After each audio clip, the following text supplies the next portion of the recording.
I recently was speaking to an investor client who was telling the story of a friend that had purchased a pre-sale townhome in 2021. My client went on and told me the investor had paid a deposit of 10 to 15%, and when the project came near completion, the friend wasn't able to complete. The friend had to forfeit the deposit to the developer and lost a lot of money. This is just one of the horror stories you hear when people make emotional, not logical investment decisions. Add in shrinking cash flow and government regulation that is stripping landlords of their rights, and the odds can be stacked against you. In today's video, we're going to talk about the top 5 reasons why you should not be investing in Fraser Valley real estate. Before we get on with the video, I do have to ask, if you want to be the first to learn about what's happening in your Abbey real estate market, please go ahead, hit the subscribe button and the thumbs up button. The first reason is there's no cash flow. Usually when investors are thinking about investing in the real estate market, they have a premise,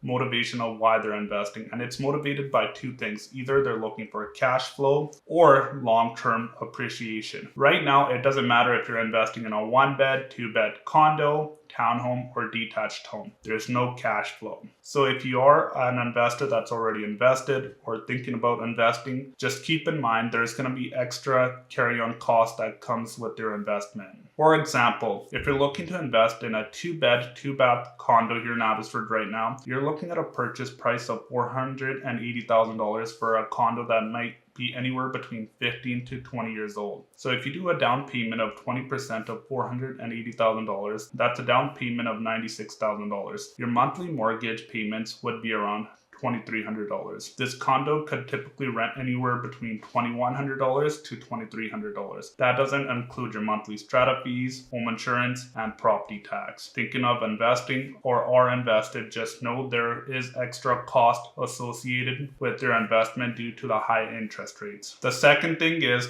there are recent rule changes that are taking more and more rights away from landlords. I recently did a video breaking down all the changes, and you can click that above. In summary, one of the main changes to the Residential Tenancy Act was the NDP government requires now that when landlords are moving into an investment property for personal use or for a caretaker to move in, they have to use an online portal to give notice to the tenant. Not only that, folks, but if you are selling a tenanted property, the potential buyer now has to give a notice of 4 months to the tenant to end tenancy. Previously, the notice was 2 months. Number 3, there's no government incentive to be a landlord. Let's just face it, right now we have a socialist government here in BC and a socialist government at the federal level led by Justin Trudeau, and they are taxing and squeezing everything to death through taxes. So if you are thinking of putting your hard work money into the real estate market through investments, just keep in mind, folks, there's no incentives. Right now with our local economy and federal economy, we're going through a recession, but the media and the government will never admit this. Not only that, folks, but the recent rule changes to the Residential Tenancy Act, which takes rights away from landlords, leaves a negative taste in the mouths of landlords. Number 4, real estate is a long-term investment. If you're thinking of generating generational wealth through the real estate market or the stock market, just know that it's a long-term investment. Your typical holding window for your real estate investment should be anywhere between 8 to 10 years. Where people lose money in real estate and the stock market is through gambling. They buy XYZ stock or home today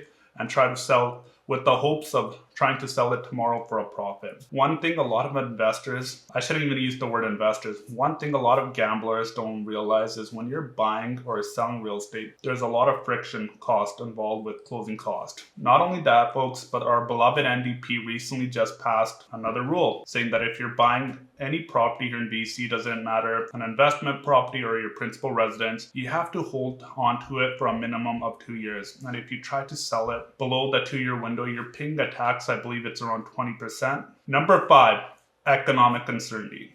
When you're thinking of investing in real estate, one of the things that you all want to look at or analyze is our local and federal economy. If you look at our local economy right now, folks, we have our provincial government that's spending a lot of money through social programs, but the key thing that we're missing is private money coming in through corporations. Right now, the BC NDP have created a climate that's not business friendly. So what a lot of businesses and corporations are doing is they're looking at going to provinces like Alberta that are business friendly. Tie that in with high interest rates and inflation, this could have investors thinking twice about investing in real estate.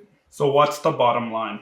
The recent rule changes are going to shake the market for those people that had invested for the wrong reasons or people that were looking to make a quick buck. Warren Buffett has a popular quote saying, "Be fearful when others are greedy and be greedy when others are fearful." So if you look at the current Fraser Valley real estate market, and especially here in Abbotsford, when you're looking at the 1-bed, 2-bed condo market, the townhome market, or even the detached market, there are some good buying opportunities, and one thing that I can tell you, as we're seeing a decline in interest rates, we're going to see an increase in prices. So there's something along the lines of every time interest rates go down by 1%, property values appreciate by 10%. So if you are thinking of investing in Fraser Valley real estate, it might be a good time. Still have questions about how to invest in real estate? Luckily for you, I got you covered. Click the video on the side because I'm going to walk you through step by step on how you can buy the right investment property. Would you still consider buying an investment property here in the Fraser Valley? Let me know your thoughts in the comments below. I'm Gary Dhindsa, and I'll see you next week.